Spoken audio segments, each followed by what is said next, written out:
Magandang araw po sa inyong lahat mga kababayan. Eto, kapapasok lang po na balita. Vlogger na si Maharlika, kasama niya po rito si Katibinag, kung saan mga kababayan ko po may matindi po silang pasabog patungkol kay Pangulong BBM. Kaya ito, wag na nating pagtagalin pa, sabay-sabay nating panoorin. Sis, for sure, nabalitaan mo na mga away-away, di ba? Lalo na nasa loob ng Malacanang. Talagang grabe. Yes. Alam mo, nung nag-text ka sa akin, kanina ba yon? Tungkol kay Lagda. Yes. So alam mo rin ba na sinisante na siya? Hindi siya hindi siya official na sinisante. Pero sinisante na siya according to my puting ahas dahil nga sa issue niya sa BARM na pag-imasok niya doon. At syempre, yung issue nila sa kamkama ng pera ng bayan. Well, nabalita ako yun, sis. Nabalita ako, may nagsabi sa akin noon, like, I think 2 weeks or 3 weeks after yung nangyari sa BARM, may nagsabi, tumawag sa akin. Tapos sabi nga raw, ang sabi ng puting bubuyog, si Senator Amy daw lumipad doon para makipag-usap. Siya raw yung nakipag-usap. Tama siya, nakipag-usap siya doon. So ibig sabihin, ninatasan talaga siya ng kanyang kapatid na bangag. So it's not true na wala siyang access sa kanyang kapatid. Kasi remember, may dramatization 101 si Amy Marcos na nanawagan siya sa kanyang kapatid na sana dinggin siya, nagpa-interview siya sa media, na yung regarding nga sa national budget, na dapat daw i-double check ng kapatid niyo o aralin. Kaya nga di ba galit na galit din ako noon, bakit ka mananawagan? Kapatid mo yun tapos behind the scene, inatasan ka pala ng kapatid mo to fix whatever na pwede niyong ayusin sa BARM.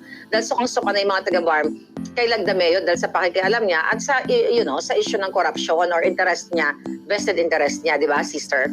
True. And ako, syempre ate rin naman siya ni BBM, di ba?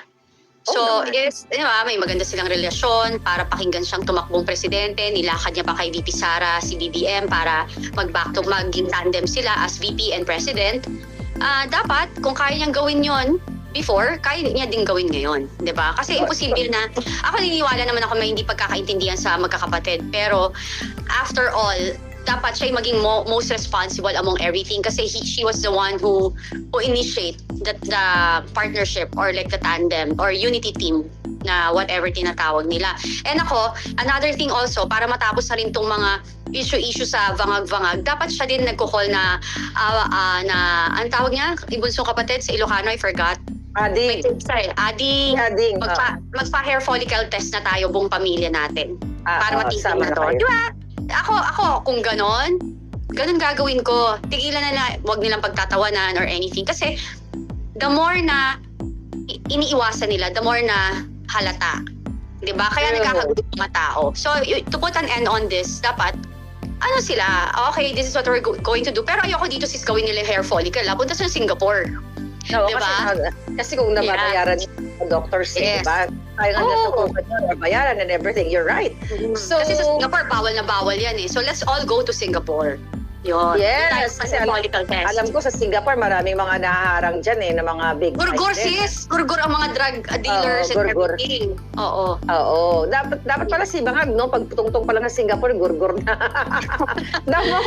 Kasi the moment i-drug test siya sa Singapore, baka mamaya meron siyang diplomatic immunity na hindi naman pwede i-check ngayon kanilang mga bagay. But for sure, marami yan mga pulburong baon-baon. But ganon pa man, sister, since it's Christmas, gusto ko magpaka-light-light. Tika muna, bago tayo mag-light-light, may nag-text sa akin na namataan ang plate number 1 sa Baguio City, malapit sa The Mansion. Okay. Doon daw, according to my source, si Bangag at ang kanyang Buena di Pulboron na pamilya. Possible. So, sabi naman, wala namang problema kung pumunta sila sa Baguio, karapatan naman yan. Kaso lang, itinatago na naman sa taong bayan, baka may session doon. Yes, according to my source. Baka may pulboronic activity na naman. Well, malamig. Pag malamig, sarap uminom ng wine. Diba, para hindi maduling sa kalasingan. Kailangan, diba? Masarap tumira, diba? Exactly. Party-party. Kaya ayaw tumaba. Para sis, alam mo, may talagang nagbubunga na yung laban natin at ng Totoo ating naman. mga palangga. Kasi tignan mo, Yes. January, confirmed, the INC at iba pang mga groups, Yes. mag-voice out sila. Well, initially, ang support niyan, ang support ng INC para ipanawagan na itigil na yung pag-personal attack kay Inday Sara through that walang kwentang impeachment at tumulong na sila sa tunay na issue ng lipunan, which is nga yung smuggling, kidnapping, high crimes, pagnanakaw. You know that already. So yun yung panawagan na yan. At nakakatuwa dahil sister, nang nagkakilala tayo ng July tayo nagkakilala nung pumutok na Polvoron video na to Oo, So yun na nga, since 2022, ang dami talaga natin mga kababayan na nagsisiwalat, not only me, mga whistleblowers, puting ahas, dito sa bangag na government na ito. Yeah. And sabi ko nga sis, paulit-ulit, yung mga na-expose ko, na mga expose ng iba pa, ito ay hindi lang gawa-gawa. Kasi nagbunga na ngayon. Even the INC, nakikita nila at ibang mga religious group. At yung mga kababayan natin, OFW, lalo na yan. Na talagang something wrong with the bangags, right? Yeah, may nag-message si Jessica Layos TV. Sana ano raw ang email ko. Ay naku, baka love letter yan. Oo, bibigay ko sa'yo, walang Jessica problema. Bryan, Oo. Jessica Layos TV, Ma'am Cathy Binag, anong email mo? Ang aking email is luckycathybinag@gmail.com, Jessica. Oh my God, ang dali naman tandaan. Di ba? Lucky Binag, parang lucky number, no? Oo, Hindi correct. ka naman Public email ko naman yan. So, okay lang. okay. Hindi ka naman mananalo yan, loan better, Loan better. Sa PCS. Sis, alam mo, panalunin sana naman tayo nang may pakinabang naman. Tapos i-donate natin sa taong bayan. Kasi hindi tayo tumataya ng loto. Yun yung problema. Sis, actually, meron tayong options. Ako, meron akong choice nung nasa kanila pa ako. Pwede ako manalo hindi lang 1 milyon. Baka milyon kung pumayag ako sa kanilang mga pagnanakaw. Hindi ko na kailangan manalo. Kaya pwede ako maging bagman ni Lisa Tanas. But we chose not to be part of the kawatans, right? Di ba, Le? Panalo naman ang ating alindog sa puso ng bayan. Di ba? True. And again, I'm going back there yung sa INC na rally sa January 13 na matutuloy na. Kasi apparently kasi at first may nag-post noon, di ba? In advance yung post before i-announce ng INC, which is today, alam ko sa kanilang pagsamba, in-announce na nila yon. Kasi ang ayaw lang natin kasi na mapamunahan or either like we don't have the right to do it also, right?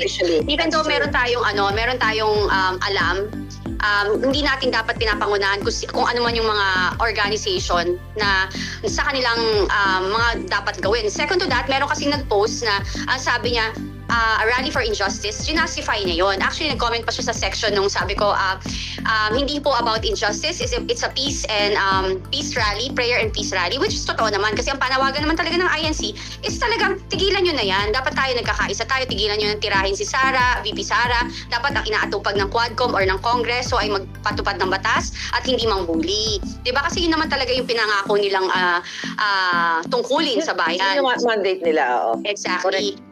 So yun lang, sabi ko nga, wala namang problema, matutuloy yung 13, pero wag nyo lang babahiran ng, dadagdagan nyo ng wording na hindi naman yun talaga yung sinasabi ng INC, di ba? Wag na tayong gumatong, di ba? Na kung ano man, hayaan natin sila, pagdating ng 13, if you want to support, let's support them, let's pray with them, di ba? That's from there, let's see what will happen, di ba? Ganun lang naman yun, magpasalamat na lang tayo na may mga nananawagan na ganyan, na isang malaking grupo, di ba?